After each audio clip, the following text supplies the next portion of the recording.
Welcome to the Legally Speaking podcast. I'm your host, Rob Hanna. This week, I'm delighted to be joined by Megan Hulme. Megan is a trainee solicitor at an international law firm in London. She previously worked as a paralegal at Mischon Reya and Armstrong Private Client Solicitors Limited. Megan is also the proud founder of It's All Hearsay, a very popular Instagram page offering help and guidance to all aspiring lawyers. So, a very, very warm welcome, Megan. Hi, thanks so much for having me on. Pleasure to be here. It's an absolute pleasure to host you. And before we dive into all your amazing projects and what you're getting up to within the legal industry, we do have a customary icebreaker question here on the Legally Speaking podcast, which is, on the scale of 1 to 10, 10 being very real, what would you rate the reality hit TV series Suits in terms of its reality? So I have been thinking about this long and hard all day, and I think I'm going to give it a 5 because I'm so on the fence. I really enjoyed it as a series. I think it is very inaccurate in some respects, but it also does have a lot of reality bits and pieces. So I like the fact that they've got personalities, they've got their own personal lives run through the firm.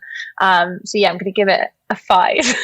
Yeah, very diplomatic. Yeah, you've justified your 5. I also, when someone flipped the mic around to me a few months back, I also gave it a 5. So I'm happy with that. So, but this is all about you. So let's start with your journey, Megan. Maybe would you mind telling our listeners a bit about your background and career journey?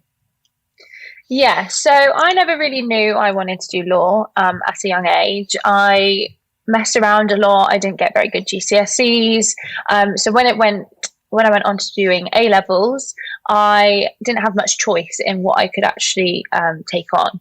I decided to go with business studies, English language, and psychology. I'm quite an analytical person, so I felt like that matched my personality, but also was quite limited in what I could take on with my bad GCSEs. So that was a blessing in disguise. I really enjoyed those subjects. I really found my feet. And following that, I saw a through route into a career in law because, you know, business, English, psychology all kind of comes together. And I went on to university in 2014. I went to a non-Russell Group university, University of Lincoln, which I really, really, really enjoyed. And it's where I developed my personality, my work ethic, my drive and ambition. And yeah, following that, I decided that I was committed to a law career in the city. I did the LPC and I worked part-time alongside that, as Rob mentioned earlier, at Armstrong's.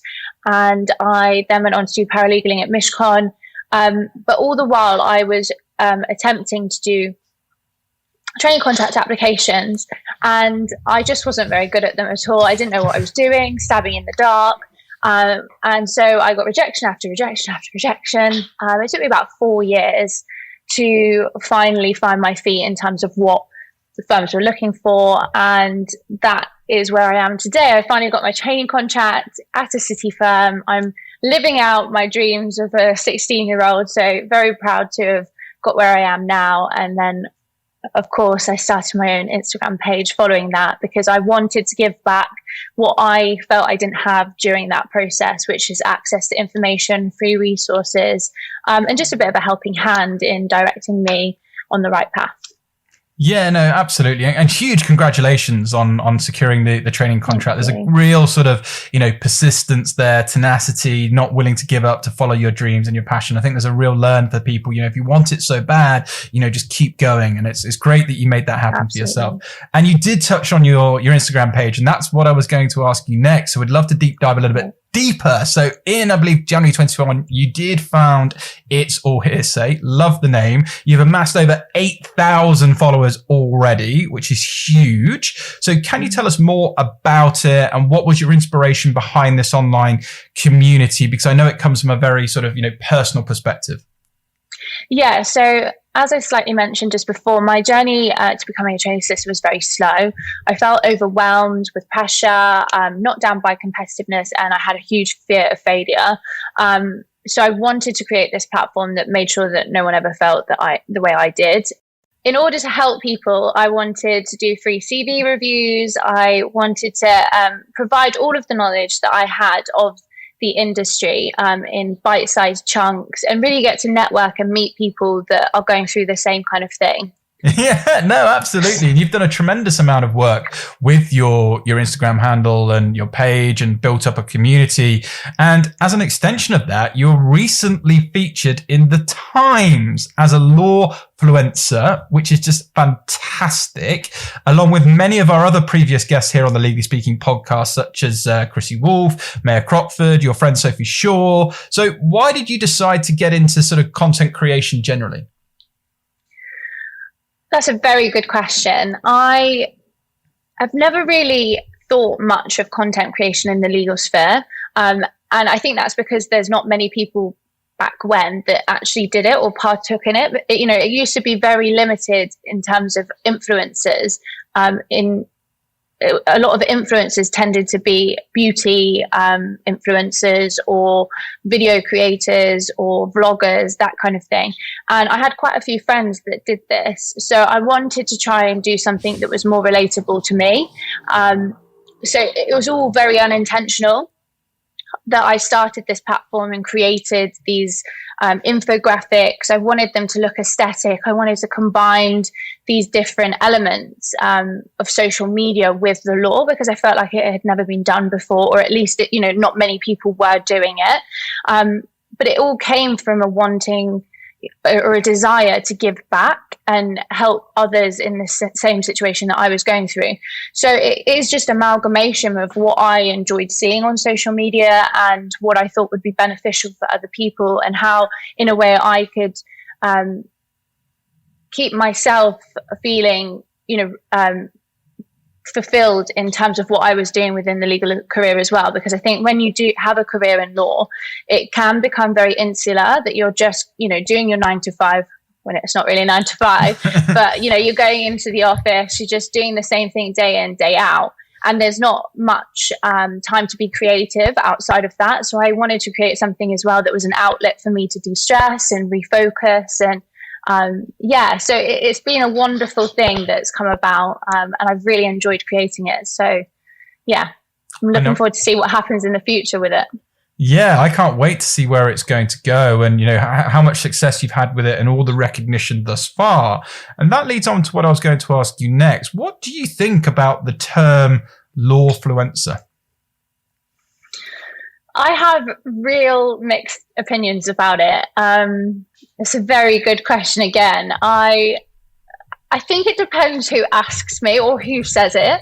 Sometimes I get a bit of an ick when people at work especially are asking me what I think about the word influencer or calling it me by name.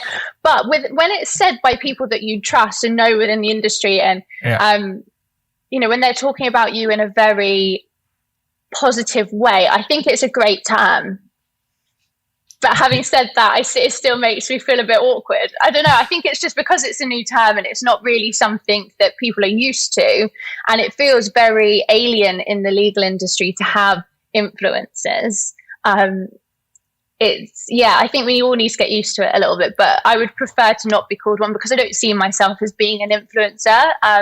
I see myself as just somebody that's present within the industry and, wanting to give back and help others. So, yeah, mixed feelings. It really depends on who's asking or who's saying it.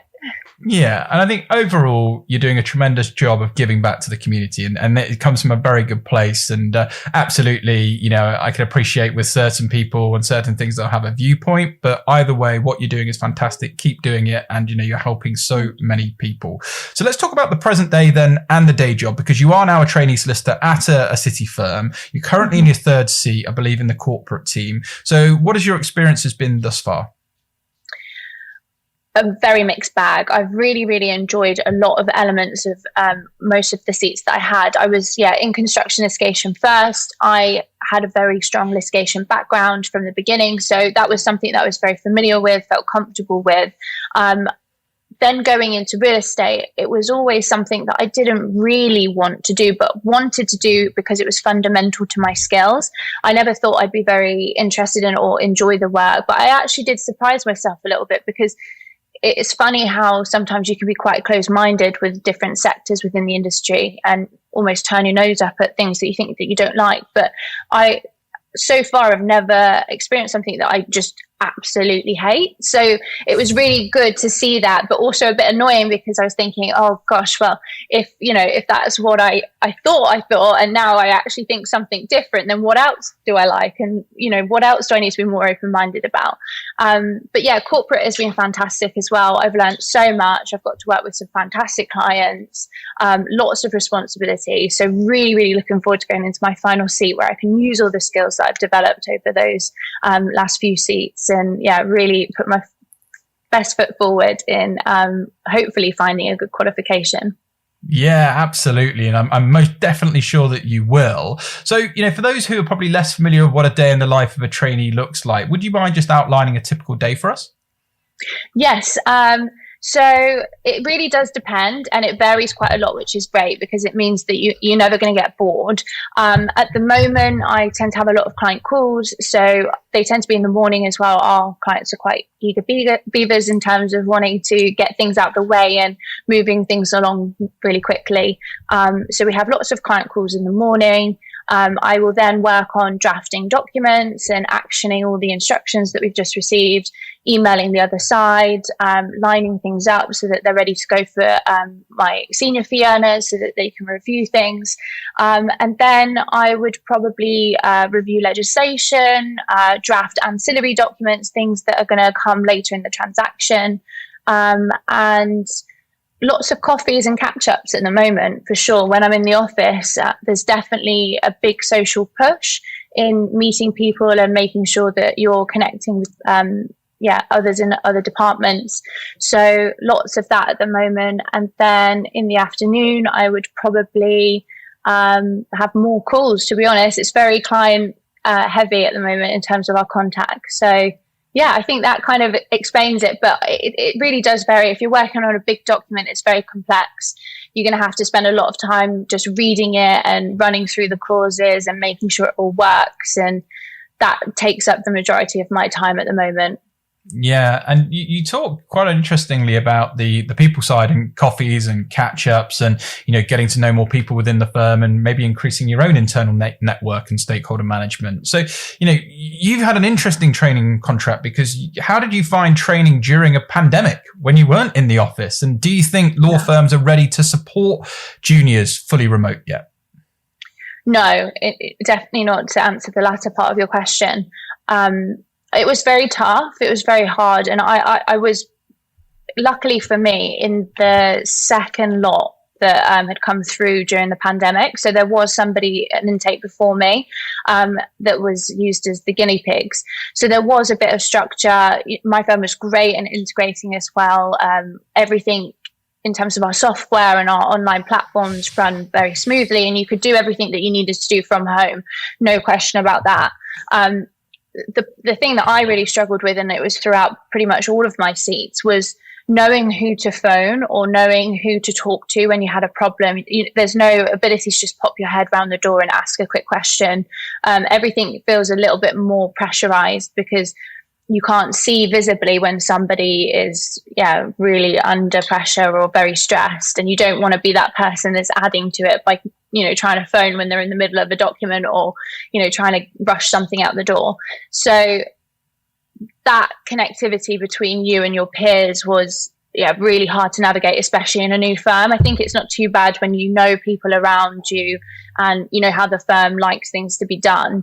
So that was very, very difficult, but you have to be very self-aware of that and make sure that you're doing things outside of your work to connect with others. And I'm really glad that we're back in the office because it means that there's not so much of an urgency to try and get to know people because you have the ability and flexibility to just pop your head around the door and ask a question if you need to. So there's still a long way to go with firms working towards a hybrid policy, but I think a hybrid policy is here to stay, hopefully. I think it helps a lot of lawyers grow outside of their work and means that they've got a lot more freedom in what they actually want to do.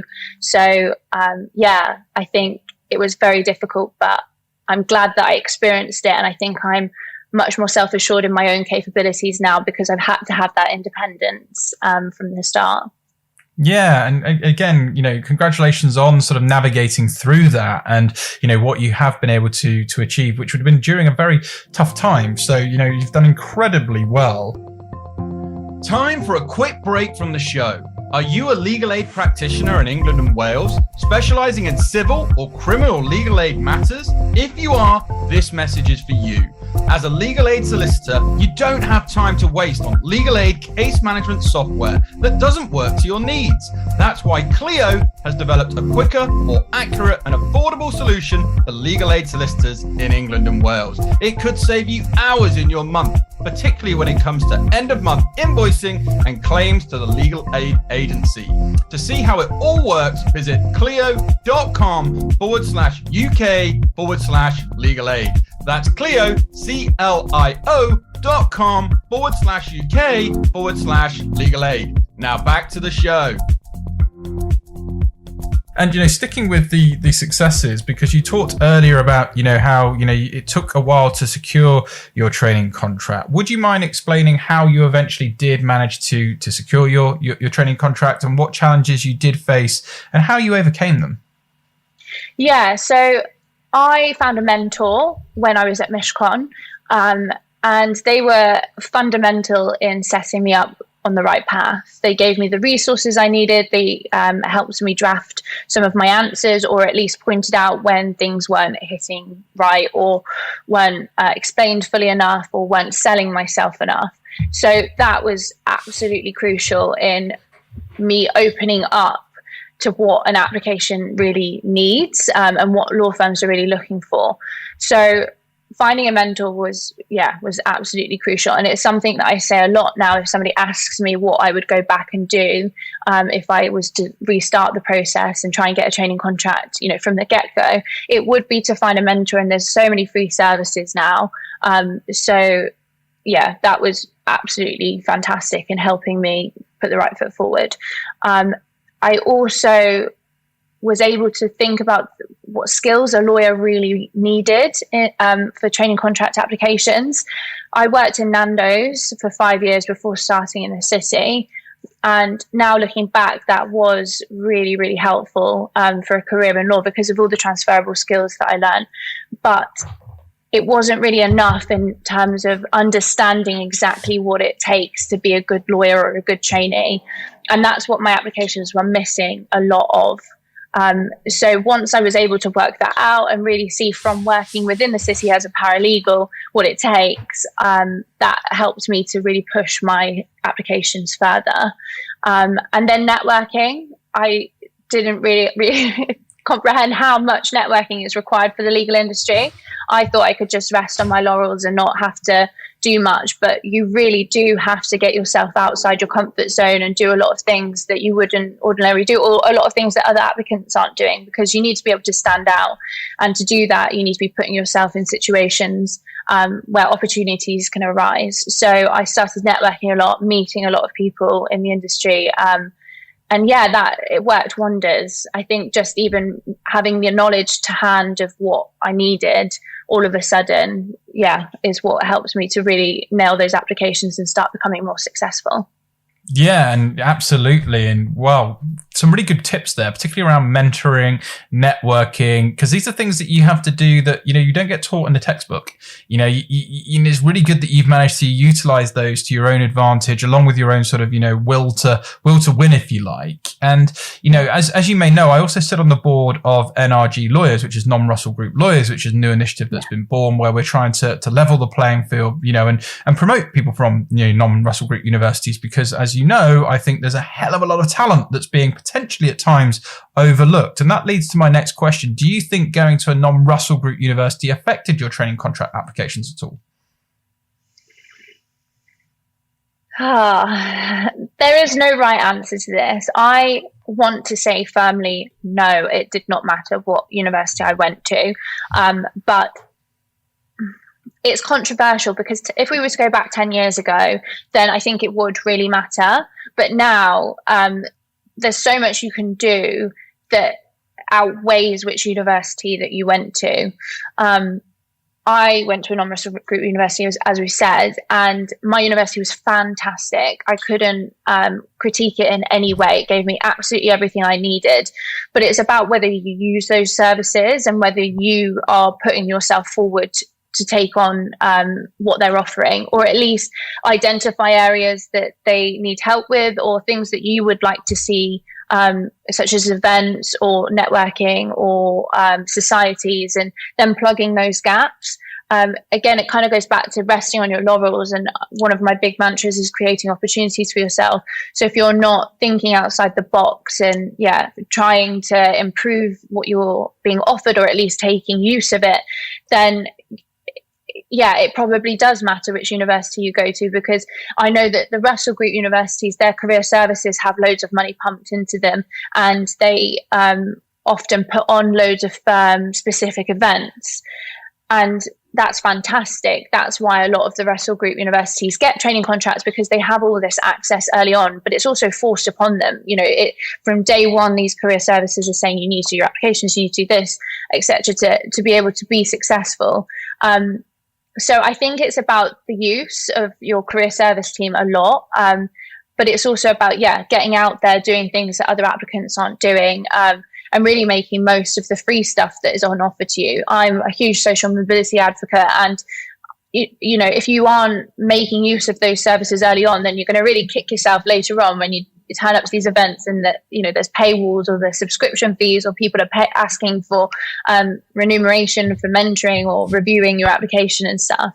So yes and no is my answer. I think it is really down to you how much you're using what is available to you, and taking that forward, and making sure that you're getting all the experience that you need to plug the skills and gaps in your own capabilities as well, that will really make the difference, rather than what university you went to. So true, and great advice. And talking of experience, we've touched on it a little bit, but you have worked as a litigation paralegal at Mischon the Reya. So what are some of the responsibilities you did have as a paralegal there? You know what? I was treated like a junior lawyer. I was treated like a trainee solicitor from the get-go. It was a huge learning curve, and I felt very out of my depth early on. But I've had, some fantastic opportunities there. I was lead junior on one of the UK's biggest group litigation order for the post office. That was huge. I was asked to manage all of these documents. I was lead junior on a huge Formula One dispute. And that meant drafting documents, liaising with the client, making sure that all of the information that we received through document review was scheduled, was in a format that could be easily read by anyone picking up the file. And it's interesting, when you're the paralegal, you have so much knowledge about the case that you actually become very, very valuable. A lot of the lawyers that are doing some of the work on the outskirts don't have the investment that you do in the documents and knowing where everything is. And if you can demonstrate that value from early on in your career, then you're likely to be given more and more responsibility, because they know that you can do it and that you're capable, and that you're going to get stuff done. So that was one of the best experiences I think I've ever had, and it really set me up for my training contract, because I had so much responsibility early on that it felt very natural to me to be able to suggest things and add to the conversation. Awesome. Yeah. And such, again, I love how you sort of articulate that, and how you put it all to good use in terms of that experience and building up your career history ultimately that's landed you to where you are today. And taking a step back again, because you were also a junior PA at M&G Investments. So, did you talk about your experiences here when applying for training contracts? I did, and I'd completely forgotten I've done that, so thank you for that. It feels like such a long time ago. But I did, and I used that experience to really tell a story. It was the first job that I'd got in the city. It was the first job I'd got since moving to London, and having something like that was, so helpful in building my character and really setting the scene for what it's like to be in the corporate world. And I loved it. It was so great. I had just 3 months there, but I wish I could have had longer. But it was just a summer internship placement style thing. But that was great. And I always say to people, we're touching on paralegal experience now, that it's not fundamental to have paralegal experience to have a career in law or to do great training contract applications. What is really fundamental is having office experience, knowing how to draft emails, do printing, do general admin style tasks, and being able to communicate with people at all levels, that I think is so, so useful. So that was fantastic, because I just knew instantly, as soon as stepping foot in the door, that this is exactly the kind of career that I wanted to be in. And to have that opportunity so early on was, it was really, really great. Yeah, and again, it's all good experience and how you've put that to good use. So again, thanks for sharing that. And I'm glad we reminded you of that that brief spell as well. So what advice would you give to aspiring lawyers who want to basically get more legal exposure or secure that all-important training contract? I think just take it step by step, go back to the basics. Now that we're kind of moving out of the pandemic, you can go to court, and that is where I started to find interest in how things were done within the courts, and listen to hearings, and it's where you pick up a lot of information about the procedural aspects of it and how solicitors behave and how barristers conduct a room. So I really recommend always just going to court, even if you can, for a couple of days or, once a week, once a month, to really understand what goes on in these buildings. And then if you are going regularly enough, you can start networking and, speaking to people that are there on the daily basis, seeing if anyone would be prepared to offer you be prepared to offer you work experience, and take it from there. That's something that I loved doing, and I think it is really good foundationally to be able to do something like that. So that's where I would start. Obviously, you can try and reach out to people that in the industry, like friends and family, but I know everyone doesn't have that. I didn't have that. So get started on LinkedIn as quickly as you can. Set up your platform, make sure that you're really promoting your brand. And by that, I just mean who you are, what you stand for, your values. And connect with people that aspire you and say the same kind of things that you appreciate and take on board. And just ask them in a way if they would mentor you or if they've got free 15 minutes to chat. And by doing that, you will automatically open up a lot of doors, I think, early on. I got my first paralegal role at Armstrong's through doing that on LinkedIn. I was moaning about how I couldn't find any work experience, and the partner there popped up in the comments and asked me if I wanted to come for an interview, and the rest is history. So it is just as simple as that. And knowing the power of these kind of social media platforms will indefinitely help you find legal work experience. Yeah, and it's so true, isn't it? You've got to put yourself out there. These pitforms are there to help you. They're resources. They're welcome mats, if you like, to your personal brand. Yeah. So the more that you put yourself out there, the more people you're networking, the more opportunities. And you might just get that comment from that partner or that legal person who just offers you an interview because you're showing up. And so I think that's really good advice, particularly in this competitive nature of, getting into the legal industry. So where do you see your legal career going once you qualify? Oh, it's so difficult to know, isn't it? Because imposter syndrome instantly creeps in, and I think, I don't know how to answer that. I just want to be, at the end of the day, good at what I'm good at. And I know that sounds really basic, but I have always wanted a career in the city. And I think when you're going through this journey, you're always thinking about the next tiny bit. So, you're like, I need to get into university. Okay, I need to pass first year. I need to pass second year. Right, third year's the year that it counts. then I need to go on to the LPC, and you do it in little increments. And I think that's how we're trained to deal with kind of the stress and the pressure of it all, that you just think, oh, I've just got to get through the next day. So when people ask you what long-term goals you have, I find it really difficult to answer. I just want to be great at what I do. You know, maybe one day I'd like to be leading in my fields, but I want to make sure that I'm still giving back and, you know, passing back down the chain, because we don't need the competitiveness in law. And, you know, now that I've made it, I want to make, you know, in a way made it, not, I'm still trying to progress as far as I can go, but I want to be able to open the door for somebody else or provide a seat at the table for people that are struggling, because there isn't really need for it. Everyone has room at the table.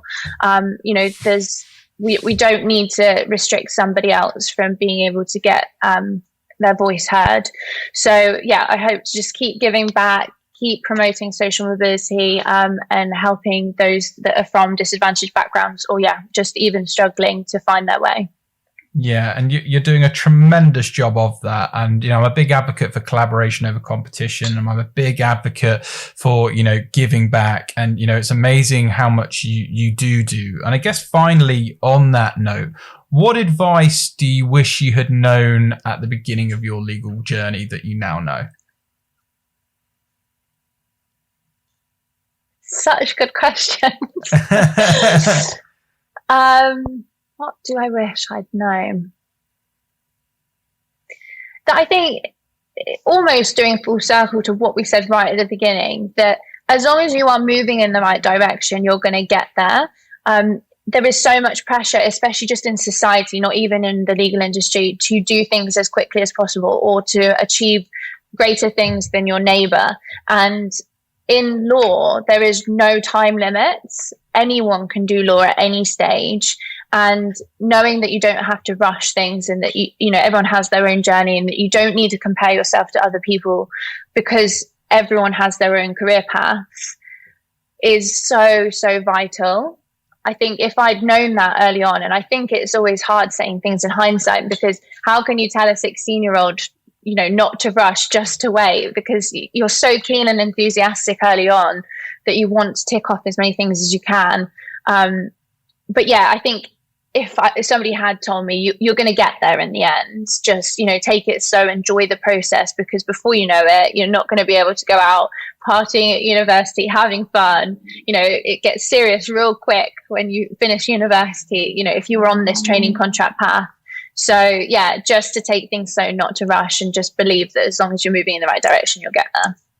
Yeah, I love that. And it's so true, isn't it? You know, don't compare yourself to others, you know, stay focused on your end goal. And I would encourage you to think about mentors, as Megan has suggested throughout this conversation, and the quality of your network. So if you're looking around and you don't have those people, then maybe it's a good idea to reach out to somebody like Megan who could potentially help you. So with that in mind, if people want to follow or get in touch with you about anything we discussed today, what would be the best way for them to contact you? Feel free to shout out any of your social media handles or website links, and we'll also share them with this episode for you too. Thanks so much. Yeah, so you can find me at It's All Hearsay on Instagram. I love a voice note, so please do reach out to me on my DMs, and I'd love to chat through things with you. I also have a blog, which is itsallhearsay.blog.wordpress. I always get that wrong, so I say it with hesitation, so fingers crossed that's right. And yeah, please do connect with me on LinkedIn. I really do invest in people's stories, and I'm a big firm believer that you know, whatever anyone says on there is key to opening up other doors for everyone else, because that tiny bit of information that you share could be so enlightening, or could be the key that somebody needs to move forward. So please do reach out to me on Instagram. That's my main platform, but happy to connect on LinkedIn. And yeah, they're kind of the only places that I use at the moment. Awesome. Well, thank you ever so much, Megan, for coming on the show. It's been a real pleasure having you. Love learning more about your journey and what you're doing to give back to the legal community, but wishing you lots of continued success with your legal career and future pursuits. But for now, from all of us on the Legally Speaking podcast, over and out. This week's review comes from Alicia Peaks. 5 stars, making me consider a legal career. Got introduced to this podcast by a friend. And it's really opened my eyes to the different areas of law. Love it. Highly recommend. Alicia, thank you so much for your lovely, kind words. We hope you choose to pursue a career in the law. From all of us on the Legally Speaking podcast, thanks a million.